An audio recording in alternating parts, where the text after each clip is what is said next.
you again, and good to see familiar faces and wonderful to see new faces.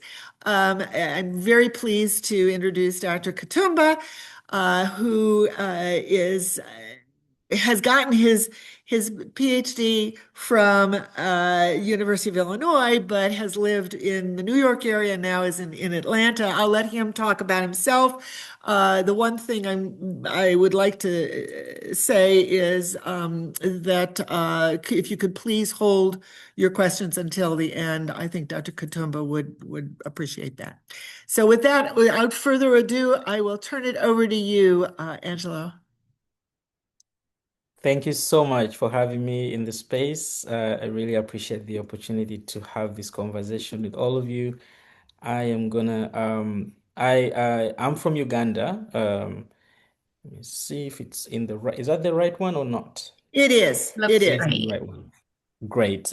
So yeah, I am from Uganda and I went to UIC. I spent almost 17 years in the New York, New Jersey area. I as you see from my research, very, very passionate about HIV research. A lot of my professional work has been in the HIV research area. I really with the goal of, finding new ways to prevent new diseases or pathogens. I moved, I worked with the International AIDS Vaccine Initiative, IAVI, where we used to work on HIV vaccine research. And then I moved to New York to work with an advocacy organization focusing on the development of new interventions for HIV prevention. I was there until July last year, when I got actually no, yeah, I was there until March of last year. I got laid off because of the USAID funding cuts, which I know many of us in public health were impacted by. I focused entirely on my doctoral research after that, and thankfully I got done thanks to Dr. Sada for all of her support. She's on my committee. I will be officially graduating in 2 months, so I'm excited about that. And I recently joined a startup called Next CQI Solutions as their deputy executive director for external affairs and strategic initiatives. So you will learn a little bit more about my work from the presentation. So with that, I am going to begin. So again, thank you for the opportunity to have this conversation. And thanks to my co-investigators who have been there with me, my mentors, including Dr. Sada, who is on the call. So over the next 40 minutes or so, we're going to focus on the concepts of domestic resource mobilization and decolonization of HIV prevention research in Kenya. This work it stems from research examining how Kenya can transition from donor dependency to sustainable, locally driven research funding that respects local priorities and agency. This work addresses critical questions about power, about equity, about sustainability in global health. My commitment to this work stems from personal experiences of loss, having witnessed close relatives and friends pass away due to AIDS-related complications. And as someone from the global south, who has lived in the global north for far too long, I have seen firsthand how global health governance often prioritizes externally driven research agendas and funding priorities, often reinforcing systemic inequities. So, this research represents my commitment to fostering equitable partnerships and amplifying local agency to ensure that communities in low and middle income countries lead and own their HIV research and programming priorities. So the presentation is structured into nine main sections, moving from context, theoretical framework, objectives, research questions, the methodology and recommendations, and then I'll conclude with some methodological questions for us to consider as experts in qualitative research. I employed a single exploratory case study design focusing on Kenya with county level embedding that reflects the country's devolved healthcare system. I'll talk about some of those terms as we go along. I'm going to start with a brief overview of Kenya. It has a population of about 57 million people with a median age of 20 years and a 2.2% annual growth rate. The country's urban population is about 32% of the population. Nairobi, the capital, has over 5 million people. And Kenya's diverse ethnic composition includes about 22% Kikuyu, 14% Luya, 13% Luo, 12% Kalenjin, 11% Kamba, and then Kisii and Meru 6%, and then the remaining 16% covers the rest of the country. There are two predominant official languages, Swahili and English, alongside more than 40 indigenous languages. The healthcare system in Kenya provides universal access, consuming about 5.2% of the country's GDP, with zero point 0.2 doctors and 1.4 hospital beds per 1,000 population. Immunization coverage is about 85%, fertility rates are about 3.1%, and life expectancy is 64 years. So Kenya's response to HIV has achieved remarkable success. We all must have heard about the 95, 95, 95 UNAIDS goals. So Kenya is at 95% of people knowing their HIV status, 97% of those receiving antiretroviral therapy, and 94% of those are virally suppressed. So really remarkable success in that way. That said, that success is built on a foundation of external dependency with almost 70% of HIV funding coming from external sources, and that's from a Kenyan government source, the National Syndemic Disease Control Council. Kenya faces significant vulnerability when donor priorities do shift. It has a population of about 1.4 million people living with HIV/AIDS and a prevalence rate of about 3.3%. Prevalence is higher among females at 4.5% compared to males at 2.2%. But it's higher among what we call in the HIV space key populations. It's notably higher, for example, 29.3% among sex workers, 18.3% among people who inject drugs, 18.2% among men who have sex with men, and so on and so forth. So there are significant gaps also among children and adolescents, where only 73% of children and 76% of adolescents are on treatment. So you can compare that number. We have 73% here. We had 97% for the broader population. So that's a significant gap over there. In addition, Kenya is as I mentioned earlier, Kenya has made remarkable progress. In addition to that, it is a critical contributor to HIV prevention research. It's been home to breakthrough clinical trials that led to the development of groundbreaking HIV prevention interventions, such as voluntary medical male circumcision for HIV prevention, oral pre-exposure prophylaxis PrEP, which all countries use, the depriving vaginal ring, and so many others. Kenya is also considered to be a very early adopter of comprehensive HIV prevention interventions, so it remains a critical player in the field. However, there are significant challenges, particularly around translating those research breakthroughs into programs and addressing persistent inequities. Kenya also experiences geographic disparities in burden, as the graphic to the left you can see can show you, with 51% of all new infections in Kenya registered in just 9 of the 47 counties, including Nairobi, Kisumu, Nakuru, and Migori. So there are many challenges in that regard. So before I continue, I wanted to highlight the impact of colonial power structures as we, continue to dig deeper into the problem. The current funding model perpetuates colonial power structures, where decisions about Kenya's health are strongly influenced or made by entities outside of Kenya. This is what creates a dependency syndrome that undermines local agency and local expertise. High-income countries, particularly the United States and European nations, have played a very instrumental role in shaping the global HIV response. While their financial contributions have undeniably saved millions of lives, they have often been accompanied by significant control over how funds are allocated, how they are used. This control often sidelines local governments, communities, and experts in decision-making processes, since their local and professional expertise is often not at the center of the agenda setting.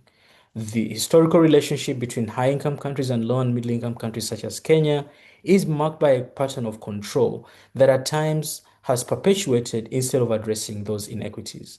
International donors, for example, often impose strict conditions and program priorities that may not always align with local needs or long-term sustainability. There are several examples I've included in this slide, including, for example, the fact that only 10% of health sciences research specifically addresses the problems of 90% of the world's population. That is a very big problem that needs to be addressed. So let me also bring us up to speed now with some of the key terms before I continue. Because someone may wonder, what's decolonization? You're saying DRM. What are those things? I know for someone who's not here, like me, who's focusing on this every day. So when I say decolonization, it is not about rejecting partnerships. It's about redefining them on more equitable terms. That's very important. Partnerships are critical, but can we redefine them on more equitable terms? In the context of this study, decolonization is all about shifting decision-making power, centering local knowledge systems, building sustainable capacity, and addressing historical inequities. Former director of the National Institutes of Health, Dr. Francis Collins, asserts that the dream for decolonization is to move from donorship to ownership. And modern scholars view decolonization as a movement, not a moment, and an ongoing process rather than a completed event. Proponents argue that decolonization is essential to achieving global health equity and justice by redistributing power, challenging dominant paradigms, and centering local expertise and leadership. Local communities do possess unique knowledge about their health, about their needs, about their cultures and practices, and ignoring this knowledge has led to the introduction of interventions that are ineffective, that are culturally insensitive, and sometimes even harmful to those very communities. So, decolonization of research aims to empower local communities and researchers to contribute their expertise, their lived experience to enhance research and its applicability to their unique contexts. And now, for DRM or Domestic Resource Mobilization, it is defined as a process through which countries raise and spend their own money to provide for their people. It is a long-term path to sustainable development finance. DRM not only provides governments with the funds needed to alleviate poverty and deliver public services, but is also a critical step on the path out of aid dependency. And as we will learn later, we have seen this, be a very big problem, as we saw at the beginning of 2025 when the US government changed their priorities. So DRM offers a concrete pathway to achieving this by shifting financial control to local hands. A really important thing I wanted to mention also is that for this study, we use the term value holder instead of stakeholder because the word stakeholder has colonial connotations. So it's important that we make that distinction. In fact, I'm on a campaign to get people to stop using the word stakeholder for those reasons. And now, let me get a little bit deeper into DRM in Kenya. Understanding the current state provides the baseline for assessing readiness for acceleration. Although Kenya has made commendable progress in DRM, it still falls short of its own targets. The second Kenya Aid Strategic Framework, or CASF2, for 2020 to 2025, indicates that domestic finances grew from just 13% of the total HIV funding in 2013 to 32% by 2020. That's a great improvement, but still, it was short of the 50% goal that CASF2 set. So that goal was aimed at raising 647 billion Kenyan shillings, or about 5 billion US dollars, to fully fund Kenya's HIV response over the next 5 years. That goal was maintained. The goal was to have 50% of that funding come from local sources, but as we saw, it didn't achieve that. The CASF2 also projected a decline in donor funding, which we saw again at the beginning of 2025. For those who are maybe you are not anywhere close to the US, we had a new president come in and they, dismantled everything we've known in global health as we have known it for decades. Many countries were impacted, including Kenya. And so decolonization or DRM helps to address that in case such changes happen, especially when they happen as drastically as they did. But you might say, maybe Kenya is unique and they have unique challenges. No. Regional comparisons show that substantial domestic investment is not just about money. It's about maintaining policy independence and resilience in the face of external pressure. To the left, on South Africa, it offers us an instructive example of negotiating or responding to donor changes from a position of strength. In response to the 2025 foreign aid freeze or cuts and the US government's intervention in South Africa's domestic land policy, South Africa stood firm against external pressure. South Africa receives only about 17% of its funding from the United States, allowing it to maintain policy independence despite US pressure. This autonomy stems from South Africa's intentional efforts to finance the bulk of their HIV and other health programs domestically, thereby ensuring that their national interests take precedence over donor priorities. Although South Africa has major gaps, it has made significant strides in domestic fund financing for HIV prevention, with approximately 83% of its HIV program domestically funded, significantly reducing reliance on external aid. This is attributed to strong political commitment, robust health infrastructure, and effective integration of HIV services into the broader health system. The picture you see to the left of the screen over here was taken recently from an NPR news story that highlights South Africa's commitment to DRM for research. Again, a year ago, the US federal government announced sweeping funding cuts. A multi-country HIV prevention research consortium called Brilliant was among the scores of similar initiatives that were impacted. A year later, as we see in that article, the South African government has put their own funding in place in partnership with a global donor to take this research forward in South Africa. That is remarkable, and that's what domestic funding can do. To the right, my homeland, Uganda, their approach involves innovative strategies such as HIV mainstreaming, which integrates HIV responses into various sectors to increase sustainable funding. Uganda, however, hasn't experienced the same success seen in South Africa, as the country is still heavily dependent on donors. The fiscal space isn't as developed, and there are so many competing health priorities over there. I won't spend much time on my positionality in the interest of time, but this is again who I am. I spoke a little bit about this. I think maybe the thing I'll highlight is that I do recognize my privilege as an African researcher based in the global north. And because of that, I am dedicated to reimagining global health partnerships to center the voices and leadership of those most impacted by HIV/AIDS and other health challenges. This is what has grounded all of my work and my research, so that we have locally, driven solutions to, promote equity, to promote respect and relevance of people from and all through my research, as you can see to the right, I intentionally included some strategies to achieve that. For example, systematic reflection. I got a diverse dissertation committee that included researchers in Kenya, and also we had multiple feedback loops to ensure that we living that decolonization is not just in words, and we live it as a researcher. So here is my problem statement. We wanted again to focus on decolonization. Kenya faces significant challenges in mobilizing domestic resources, I've highlighted, and the reliance on external funding does perpetuate inequitable power dynamics. We want to change that. In terms of the gap, the current HIV funding model perpetuates colonial power structures. And this power imbalance silences Kenyan voices, devalues local expertise, and undermines sovereignty in health research prioritization. While decolonization efforts have begun, we have to acknowledge that they are there. They've begun to critique inequitable relationships. There are still some gaps in terms of practical pathways towards financial autonomy. And we needed to understand Kenya's readiness to mobilize DRM so that those efforts to dismantle these colonial power structures and establish genuine local control do not remain theoretical. We want them to be actionable. That's why we embarked on this research. So the opportunity was for the better understanding of Kenya's readiness for DRM, including identification of the key value holders, enablers, the barriers that support or impede DRM efforts, and the processes necessary for successful implementation. In the hope that this can inform policy development and implementation in Kenya. So that's really our problem statement.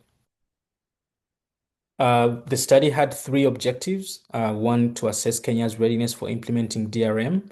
Two was to analyze how power dynamics between external donors and Kenyan institutions influence HIV prevention research priorities.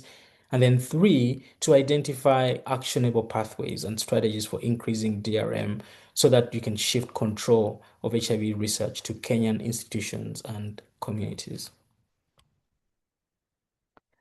Um, we had two main research questions with the second one had sub questions within it, but the overarching research question really was designed to provide both a practical assessment of readiness and a deeper understanding of how financial autonomy can contribute to decolonization efforts.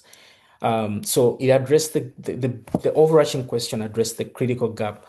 While decolonization efforts have begun to critique those inequitable relationships, there are gaps remaining with practical pathways towards financial autonomy. Without understanding Kenya's readiness to mobilize DRM for HIV prevention, efforts to dismantle colonial power dynamics and establish genuine local ownership will remain theoretical and not actionable. So this study offered an opportunity for a better understanding of Kenya's readiness, including efforts to acknowledge, recognize and identify the value holders, enablers, the barriers, and support, and then processes necessary for successful implementation. I'm going to give you a moment now to just read each of the questions as I take a sip of water.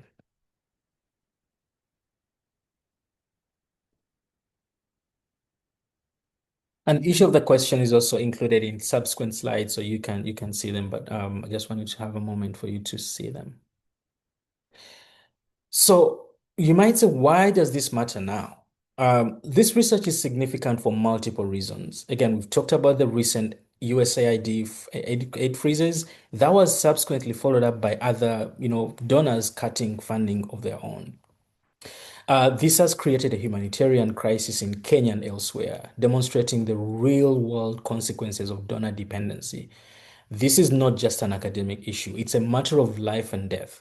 The recent disruptions of HIV research and programs due to USAID funding, they've made the situation so much worse.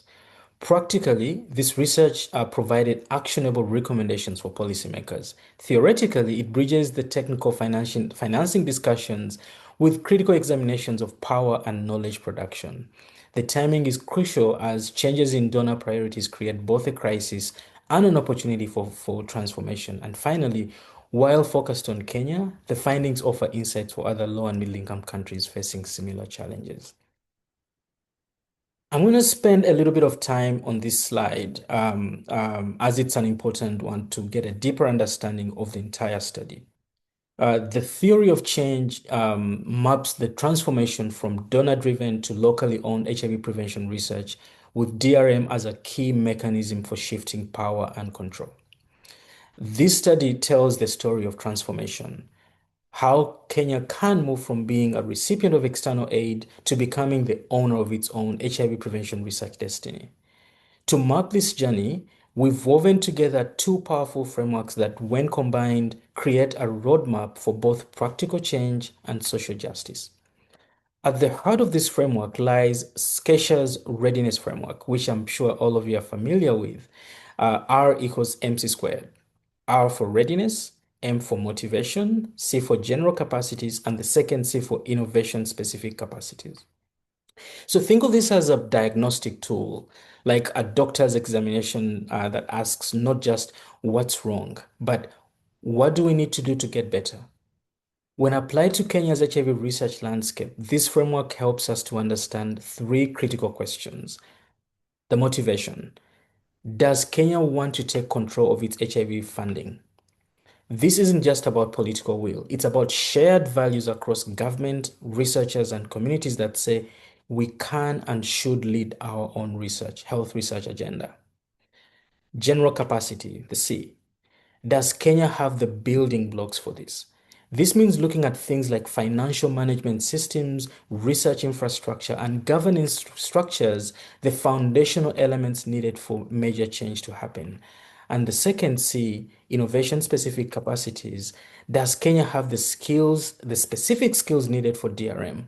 This is about technical expertise in health financing, in revenue generation strategies, and the specialized knowledge needed to replace donor funding with local resources.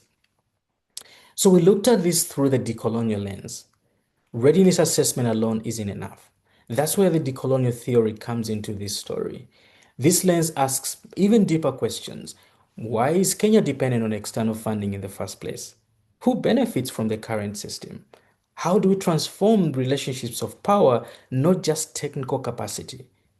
Decolonial theory reveals that Kenya's donor dependency isn't really accidental. It is the continuation of colonial relationships where decisions about African health are made or influenced by Washington, by London, Geneva, and name a city of your choice in the West. It challenges us to see DRM not just as a funding strategy, but as an act of reclaiming sovereignty over health and research priorities. By combining practical readiness assessment with critical analysis of power, we created a framework that is both actionable and transformative. It gives policymakers concrete steps they can take while keeping our eyes on the bigger prize, genuine equity and sustainability in global health. The framework acknowledges that changing funding sources isn't enough. We must also change the relationships of power that determine how those funds are used, by whom, and for what purposes. It's a roadmap for moving from charity-based aid to partnership-based collaboration, from external control to local ownership, from dependency to sovereignty. We combine these frameworks to create a comprehensive approach that is both actionable and transformative. And the focus is to interrogate and identify practical pathways for shifting power and control to Kenyan institutions. As you can see in the conceptual framework above, the study maps a clear pathway with the starting point being donorship to the left and the pathway being DRM implementation through systematic capacity building, policy advocacy, resource mobilization to lead us over here to the right where we have ownership. And now to the study design, which I know most of you must be excited to see. We employed an exploratory case study design ideal for examining complex phenomena. This approach built from document analysis to interviews to collaborative sense making through a moderated discussion, ensuring both rigor and local ownership of findings. The study had sequential phases, three of them.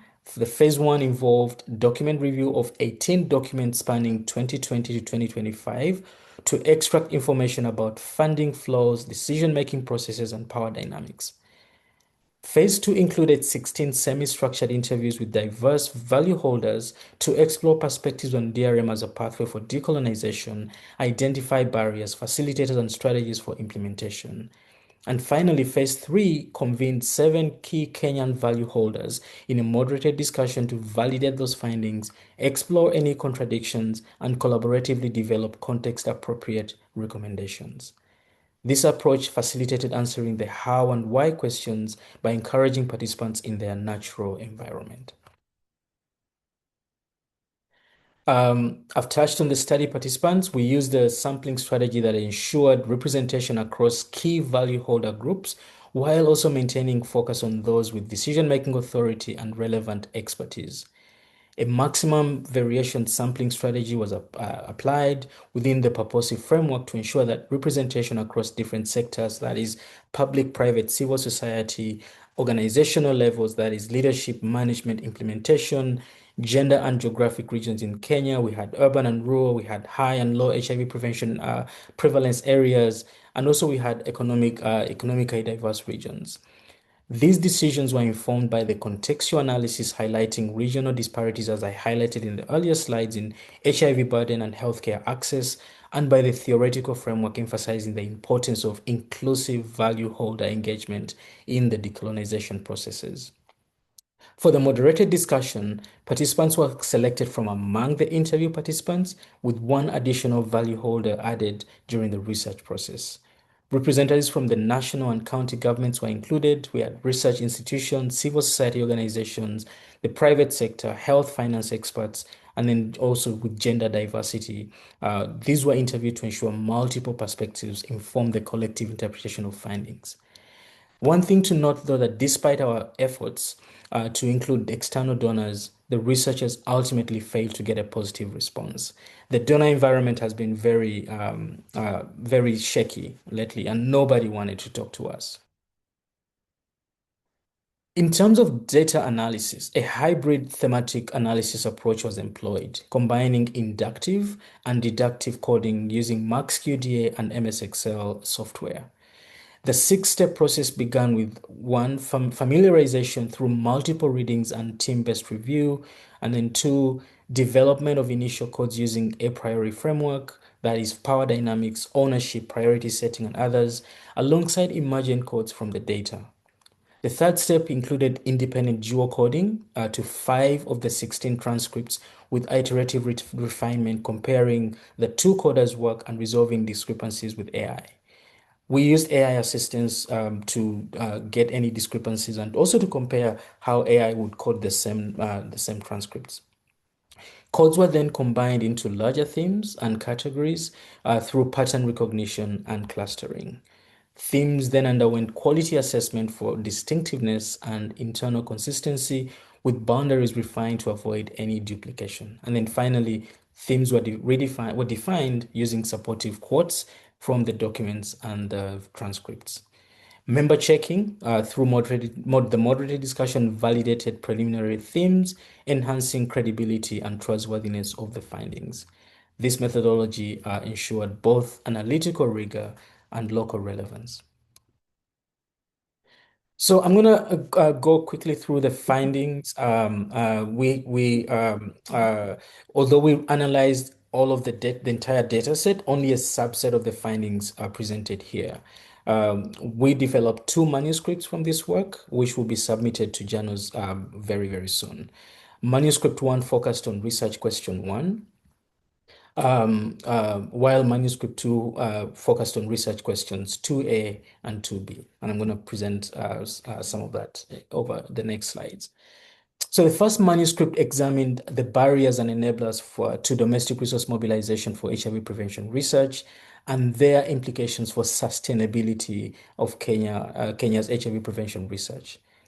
It revealed that while DRM is feasible and Kenya has demonstrated capacity, significant challenges exist across structural, political, capacity dimensions. This paper identifies both barriers and opportunities, providing a nuanced understanding of what is required to achieve sustainable domestic financing. The barriers are in 3 categories: one, structural and systemic; political and institutional; capacity and engagement. The enablers are also in 3 categories, namely growing domestic commitment, institutional frameworks, and innovative financing. And I'm going to go slightly into each of these over the next few slides. In terms of the structural and systemic barriers, they run really deep. The donor dependency mindset creates what participants called institutionalized paralysis, where external funding actually discourages domestic allocation. Colonial legacies continue to shape relationships and practices of extraction and control, and then economic constraints limit the fiscal space.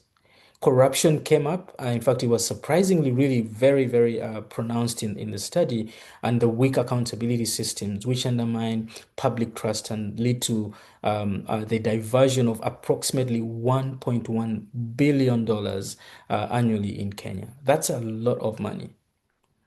And finally, while devolution, which is the decentralization of health in Kenya, while it promised local control and in Kenya, unclear mandates and fragmentation have created coordination challenges. I'm going to read this quote. One of the participants said, sometimes we talk about sustainability because you cannot be independent if you're depending on somebody else. In a relationship between a parent and a child, you get your real independence when you start earning your own income and you leave your mother's house. This powerful quote about dependency captures how donor dependency creates a parent-child dynamic that infantilizes entire recipient countries. Financial independence is framed as a prerequisite for true autonomy and equal partnership. So just as an adult, child must earn their own income to achieve independence from their parents, Kenya must generate its own research funding to achieve sovereignty. This metaphor resonated strongly with many participants and highlights the issue goes beyond money to dignity and agency. In terms of capacity, although this research revealed considerable capacity in Kenya, there are some gaps. Capacity and engagement barriers limit the ability to effectively mobilize and utilize domestic resources. The research revealed that Kenya lacks sufficient grant writing expertise to compete for available funding. And years of donor dependency have created apathy. Some, especially in government, are reported to ask, why mobilize domestically when donors will fund it? This quote you see here sums this up really well. Remember, the donor has always been there to bridge the gap. And the governments, when they saw that the donor is funding, they don't allocate. They were not keen to allocate money in that space. That is, we heard that over and over again. In addition to this, research infrastructure remains limited. Coordination between national, county, and other value holders is very weak. Communities are treated as data sources rather than partners. Ultimately, talented researchers often just leave for more promising opportunities. And then this came up of a lot actually. It was a critical gap that was identified, and that is the absence of an investment case for HIV prevention research. One participant actually literally said, "We've never really done an investment case for research." So to secure research domestic funding, Kenya must demonstrate the economic and health benefits of investing in research. How many lives have been saved? What about costs averted? How many programs have been improved? What scientific innovation has been generated out of this research? This requires, systematic costing, economic analysis, and clear communication on return to investment. This is the language that the politicians who allocate these funds, that's the language they speak. So the researchers must start talking in that language to demonstrate an investment case for research in Kenya. In terms of enablers, as I said, they were also in three main buckets. I would love to really spend some time on the second question, so I'm going to shift over to that. But there were many enablers, despite the barriers, including, there's the budget. We saw that the budget increased from 13% to 32% over 7 years. That's significant. This demo is a demonstration that DRM is feasible when there is commitment, and we need to build on that momentum. There are very many institutional frameworks. I've listed some of those on the screen, which also are important building blocks for that. And then there are innovative financing mechanisms that will be critical to take Kenya to the next level in terms of DRM. There is an innovation called the People's COP. It's an analysis of community voices, and they influence what goes into the PEPFAR country operational plans. This comes from priorities coming from the communities, and they have used that. It's a very important innovation that can be built on beyond HIV. Finally, an enabler was actually an unexpected find was how crisis can serve as a catalyst for change. While COVID-19, during COVID years, it disrupted donor funding and forced Kenya to mobilize resources domestically temporarily. This demonstrated that need can actually drive mobilization. And even as last year we saw the PEPFAR cuts, the USAID cuts, they created similar urgency. And in fact, one participant said funding interruption was both a challenge and an opportunity because they started seeing allocation happening. Over the next few minutes, I'm going to go over the second transcript, which focused on, it examined how Kenyan value holders conceptualize decolonization and how DRM might support it. While DRM is recognized as necessary, participants emphasize it is not sufficient alone. The research identified three interrelated dimensions of decolonization and revealed important distinction between financial sovereignty or having money and epistemic sovereignty or controlling knowledge and agendas. This manuscript moved beyond technical financing to examine fundamental questions of power and agency.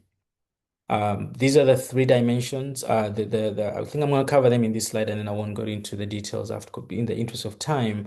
But these three interrelated dimensions came from the data.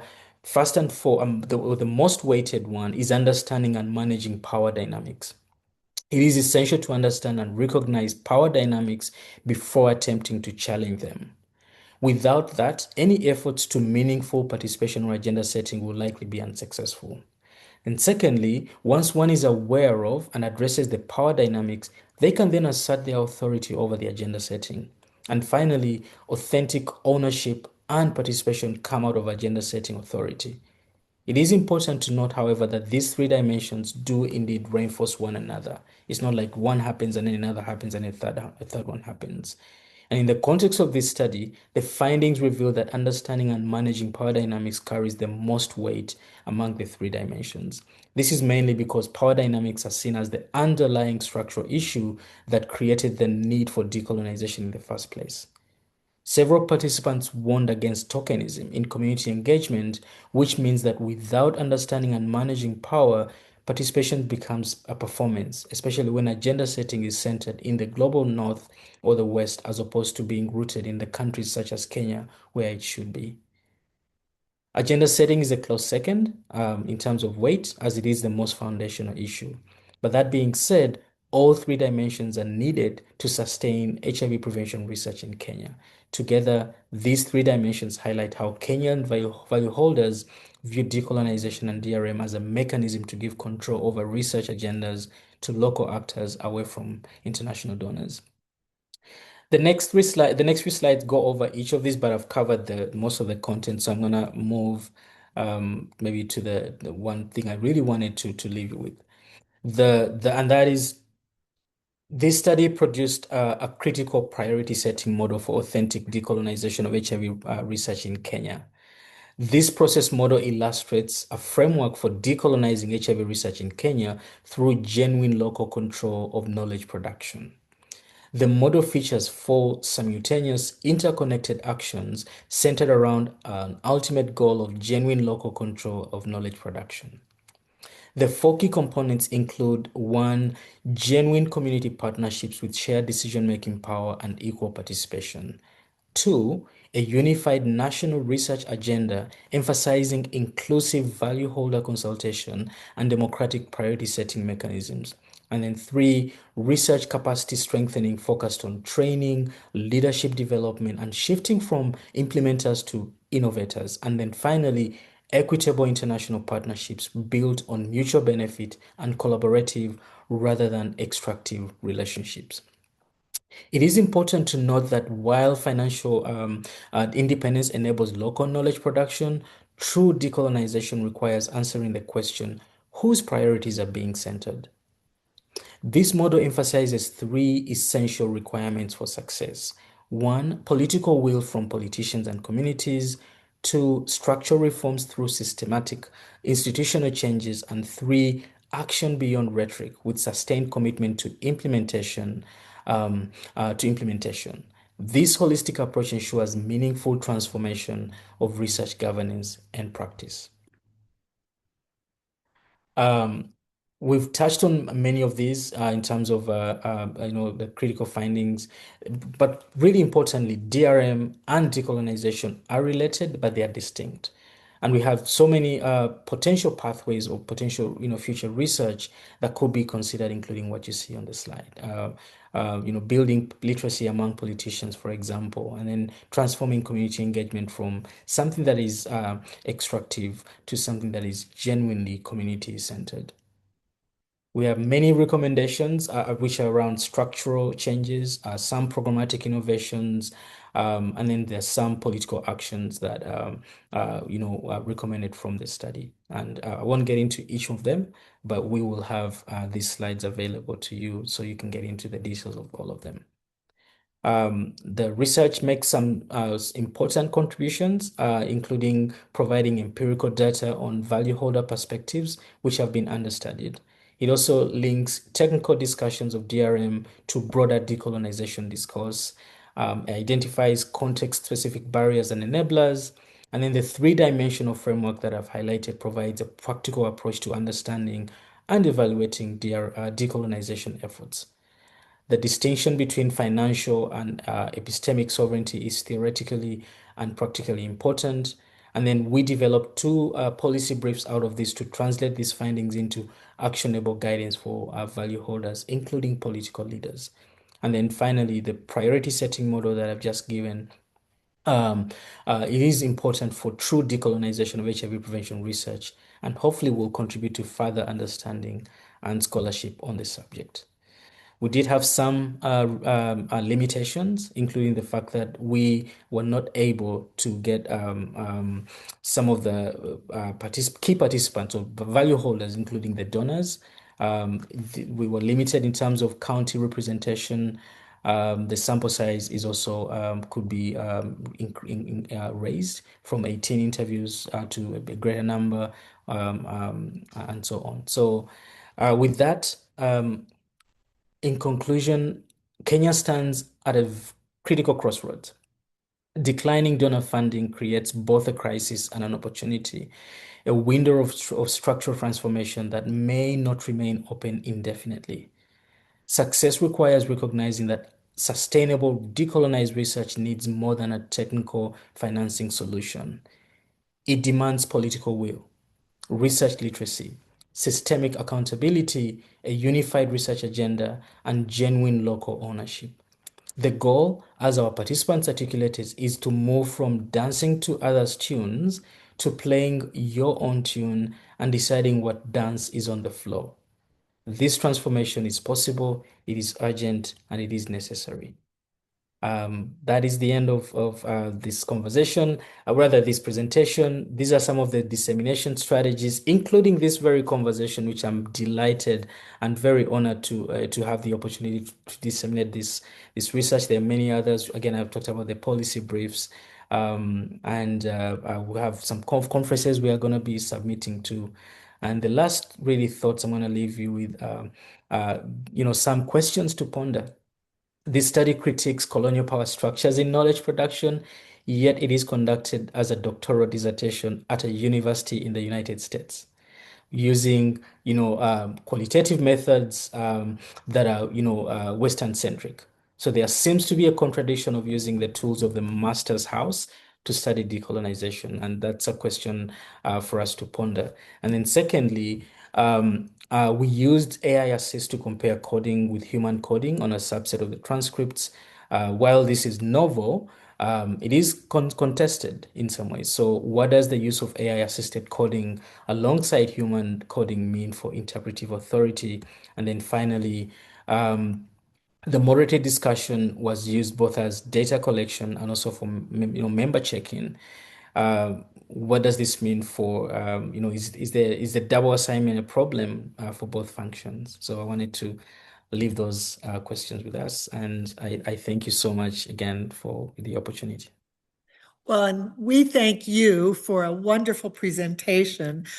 Since there's so few of us, just shout out your questions while you're perhaps waiting. Oh, there's Julia already. All right, Julia, take it away.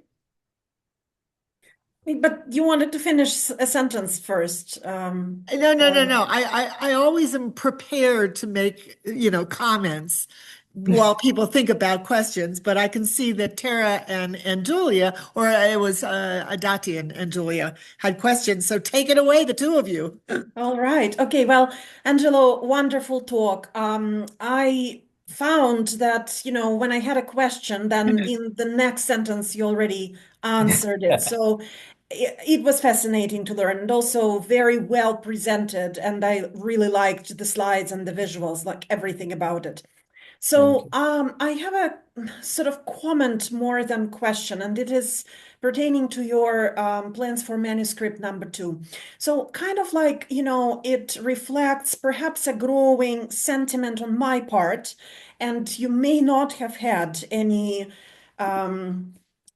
data to say that my sort of sentiment is accurate. So, I can be wrong, and I would love to be proved wrong. But sort of like what I'm thinking is that we've always been led to believe or led ourselves to believe that money and power go hand in hand. So that to have power over those spaces that have been colonized, some money was brought to them. so that the colonizers gave some funding to put their agenda in place and to have the successful, implementation of that agenda. So in other words, if, the funders, broadly speaking, wanted some kind of research, implementation, policies, strategies done in a space, in a country, in a region, they brought money there. My sense is that now they want to do exactly the same, but bring no money. They want, those policies to be done, but not help to get them done. So in other words, the local resources would mobilize, and perhaps they will think that they're mobilizing to come up with their own tune and dance their own dance. But in fact, they will be doing, maybe not entirely, but to a large extent, what the colonizers want them to do. And that's going to be sort of not very cool, because not only they would, be doing what is in the interests of others, but also they wouldn't even get paid for that. They would have to pay for it themselves. And there are many, many indications that I personally see that, kind of the world is moving towards that model. It's a brilliant model for those who control the world because they get it all for free. They Right. don't even have to bother to pay anything, but maybe not so good for those who are having to endure those kinds of trends. And I think that that's sort of like what your paper number 2 is getting at is, who calls the shots, who sets the agenda. And so to me, I'm really curious, and probably more than curious, about that pattern. And I wonder if, in your data, you had any kinds of reflections on that part, like, because money and sort of money can be taken out of this equation and they can be still whatever you want to call it, oppression, Right. suggestion, advice, any sort of power, so which is not always benign, right? And I wonder if your participants were thinking along those lines and sort of like making some comments about that. And I would kind of like almost not worry about the methodology. I think that those types of things that you are citing, sure, you can, kind of like split hairs and talk about that in very specialized seminars. But to me, this is a non-pertinent question. I think your methodology is fine, as is, very robust. I wouldn't even worry about that at all. I would worry about those kinds of things, and people may not be feeling, it's very telling that some group of participants didn't want to talk about that. To me, this is like really screams volumes, and so the kinds of things that people may not want to voice out loud and maybe a bit iffy about, or may try to, kind of like not talk directly to, so those types of things that are sort of like very obvious, I think that you might get like a lot more traction from like those things, who talks to you, who refuses to talk, what they talk about, what they may refuse to talk about, what they try to skim over versus what they want to expand on, and, like stuff like that. So I'll leave it, now because I've already said too much. Well, No, I mean, that's, no, go ahead. I was going to put one more level in there that I've been struggling with your presentation on. There is the funder. Then there are the researchers. Then there is the local community. And I think a lot of times, much so there's that middle layer of researchers who probably are more consistently, philosophically consistent with the community rather than the funder. And so how do we, as that middle layer, how can we help to promote decolonization and financial stability and that the decisions are made by the local community? I see it as there's 3 layers, and we're kind of sandwiched there. We have the money, but at the same time, we have to do what the funders say in the same way that the people at the local community do. And it's a problem for all of us, Right. No, these are really great insights, and I couldn't agree more with you, Julia, about them. I think maybe when you were talking, it did remind me of the other year about this. prisoner who was given a a loaf of bread and the keys. And he was hungry. He hadn't eaten for many days, and they brought bread and the keys, and he took the bread because his immediate need at that point was that. And also the mindset really was keep them hungry, and so. That for me, that's kind of what comes to my mind. The money alone isn't going to help people to get them out of those colonial mindsets. And we need to really do everything possible to get the empowerment and agency, people's agency, to be able like what so that it can go back to the community. So that's one. And then to your question, Loretta, about to your comment, yeah, I couldn't agree more as well. And also like with the think about community representation as well. Like who is the community? How do we get those community voices from those communities? Because you know, I've heard often about the decolonization agenda that too has been colonized. People like me who are in spaces like this and talking about this, like we often also lose touch with the communities and we don't even no longer know who we are actually truly representing. Yeah. It's So that terrible. adds Yeah. another complicated layer to that sandwich. Am Yeah. I really truly sitting right here in Atlanta? Am I truly representing the voices of the person in Kakamega, Kenya right now? And I how think do I? So, if you're reflexive and if you yes, are aware of what's going on inside of you, which I think is a hallmark of good qualitative work, is to be right, aware not only of what's out there that you're collecting data on, but what's going on inside of you.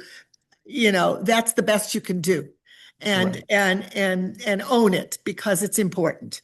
Adati had to drop off. This has been a wonderful. I would like to, Yeah. before I get to Adati's question, I would like to invite you to come back to talk to us about AI and your application. It would be next academic year, but I would love to hear more about that, as I think many of the members would.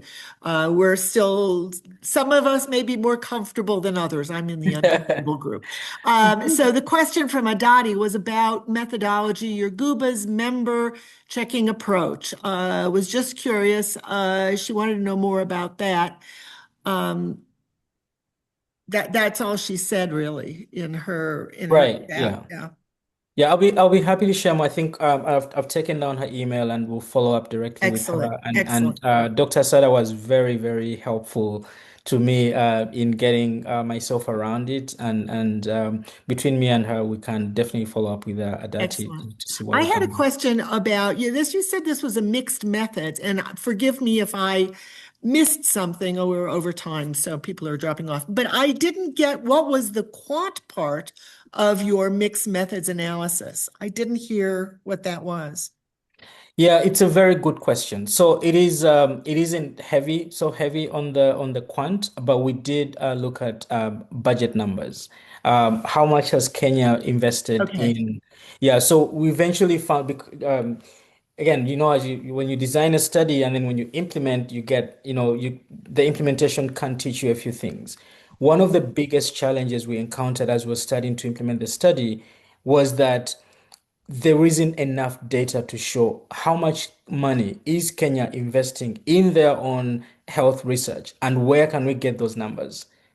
I literally, like, some of the people I talked to were the people who were supposed to have those numbers, and they're like, I don't know where to look. I don't know what to tell you. So that in itself was very telling.